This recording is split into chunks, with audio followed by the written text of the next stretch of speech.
loved were necessary to commoner clay. He was sitting under the algaroba trees between the lanai and the beach. His eyes wandered over the dancers, and he turned his head away and gazed seaward across the mellow-sounding surf to the Southern Cross burning low on the horizon.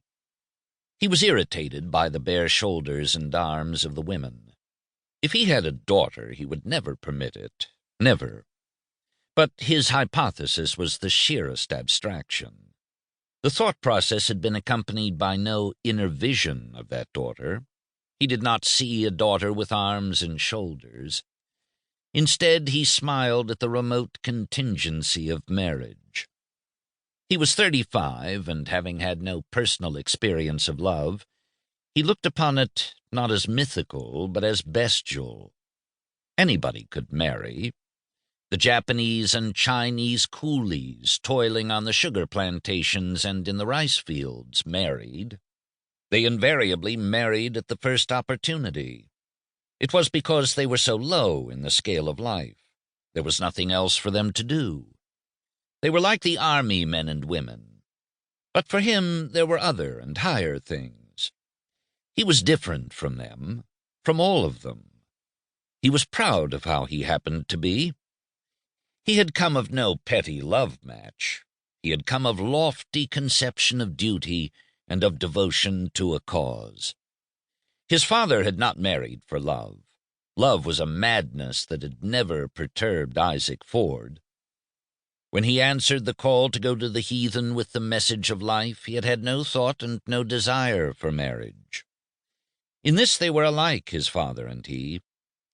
But the Board of Missions was economical. With New England thrift, it weighed and measured and decided that married missionaries were less expensive per capita and more efficacious. So the board commanded Isaac Ford to marry. Furthermore, it furnished him with a wife, another zealous soul with no thought of marriage, intent only on doing the Lord's work among the heathen. They saw each other for the first time in Boston. The board brought them together, arranged everything, and by the end of the week they were married and started on the long voyage around the Horn. Percival Ford was proud that he had come of such a union. He had been born high, and he thought of himself as a spiritual aristocrat. And he was proud of his father. It was a passion with him. The erect, austere figure of Isaac Ford had burned itself upon his pride. On his desk was a miniature of that soldier of the Lord. In his bedroom hung the portrait of Isaac Ford, painted at the time when he had served under the monarchy as prime minister. Not that Isaac Ford had coveted place and worldly wealth, but that, as prime minister and later as banker, he had been of greater service to the missionary cause.